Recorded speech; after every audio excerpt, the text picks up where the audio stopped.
Hey everyone, I want to start this video off by saying that I'm by no means an intellectual authority on Umamusume, and there are players that are far better than me that can explain the game far better than I can.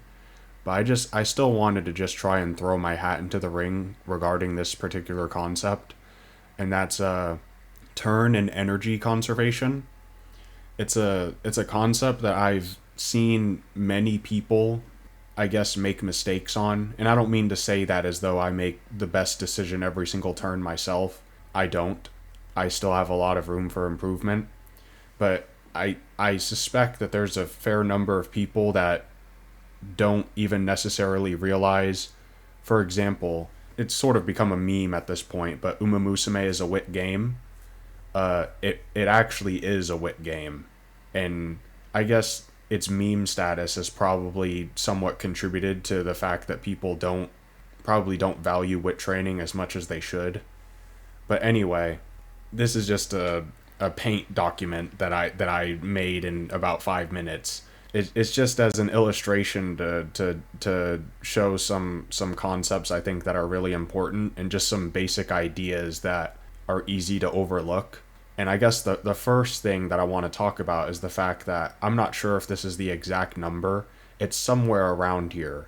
But a career is only around 72 turns. And so, because a career is only 72 turns, you want to make the most of those turns. And I have here 70 is greater than 35 plus 35. And you might think, well, 35 plus 35 is equal to 70. So why would you say this? Why would you say that 70 is greater than 70? Well, that's because this 70 is 1 and these 35s are 2 in regards to turns. So you would rather get a speed training where you gain 70 points of speed than get 2 speed trainings where you get 35 points of speed. Simply because the former uses only 1 turn while the latter is 2 turns. And so you want to... That's part of the reason why Umamusume is a wit game, and I'll explain that using these energy illustrations. A lot of career runs that are either successful or glue come down, at least as far as I can tell, they come down to one really crucial thing, and that's decision making when your energy looks like this. When your energy looks like this, if you make the wrong decision, it can instantly glue your run depending on how unlucky you are. And what I mean by that is, this is something that I used to do a ton, and it's something that I still see a lot of other people do. And it's basically, when your energy is in the danger zone, you want to look to either do wit training ideally, or if there's no supports on wit at all, then you can rest. But what you do not want to do, particularly when you have all your friendship gauges unlocked, when you have your friendship trainings unlocked, I should say, you do not want to take a mediocre training here. And something I see a lot is when people's energy looks like this, what they'll do is they'll get like a decent looking speed training with like maybe a couple of spirit gauges on it, and they'll take it, and then their energy becomes this. Except the only problem is that next turn, they have 2 friendship trainings on speed and 2 spirit bursts on speed, but they have a 50% failure rate or more. And so now they're kicking themselves because they took a mediocre speed training the turn before, and now they can't take a really good speed training, and they instead have to either rest or do wit training. And the problem is, at this point, even if they do wit training, their energy is still going to be in the danger zone. So they have to basically hope and pray that the turn after they do a wit training, the best training available is still wit training. Otherwise, if it's another good speed training, then the run is basically glue. If the run wasn't already glue from this previous decision. And so this is probably the most important decision that you can make in your run, is the action that you perform when your energy looks like this. And way too often I see people make the wrong decision here. And I don't mean to say that like I always make the right decision. I don't. As I said before, I'm not an intellectual authority on this game. But it's just, I think when you're cognizant of this versus when you're not cognizant of this, regardless of your skill level or your intelligence or whatever, it's going to make you a much better player when you're in this situation and you start clicking wit more, particularly if you have some friendship trainings on wit for the extra wit recovery. That's ideal. But yeah, it's just this one concept of the decision that you make when your energy is in the danger zone. In my opinion, this is the most important factor when it comes to whether or not you're going to consistently have good career runs, because taking a mediocre training here has the potential to instantly glue your run. If the very next turn you have really strong speed training, for example, but you can't take it anymore because you took a mediocre one the turn prior.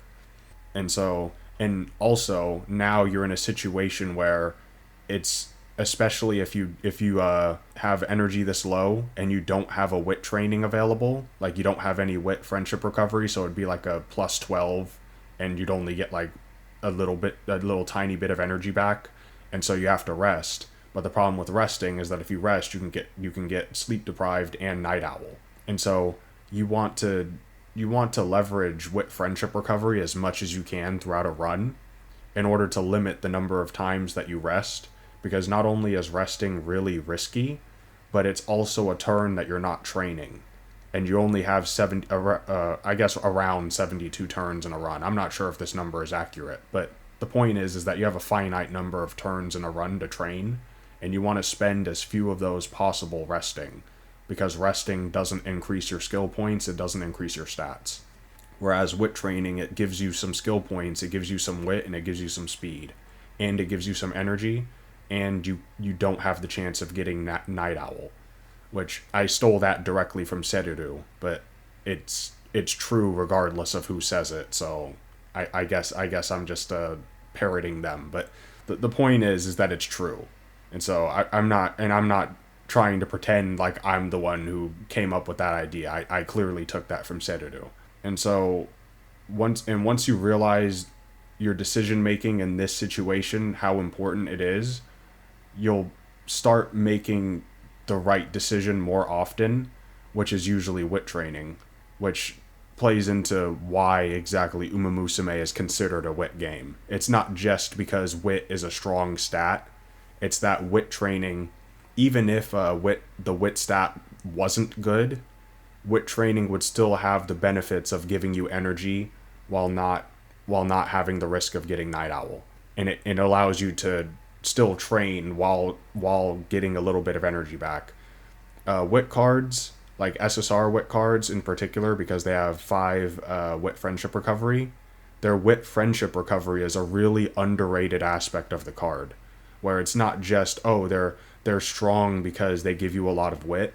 Like I said, even if they didn't give you a lot of wit, it's the fact that they give you a ton of energy back while avoiding the risk of night owl and allowing you to raise your skill points and speed at the same time, which, depending on your Uma's growths, that's going to have a multiplicative effect.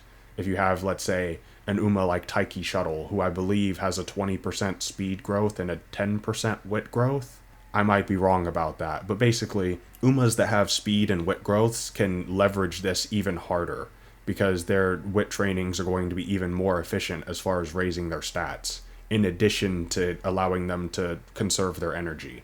But yeah, I think I've said all I have to say about that.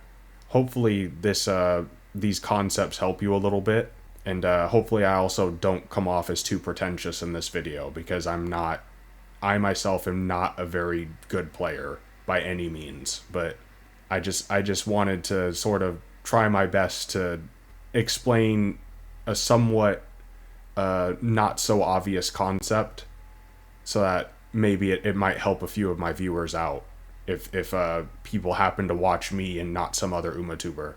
I don't mean to say that in a condescending way. I just mean there's other people that can present this information better than I can, but there's no guarantee that you're going to be exposed to their content. And so I might as well try to do it myself and do my due diligence. Anyway, thank you all for watching. Peace.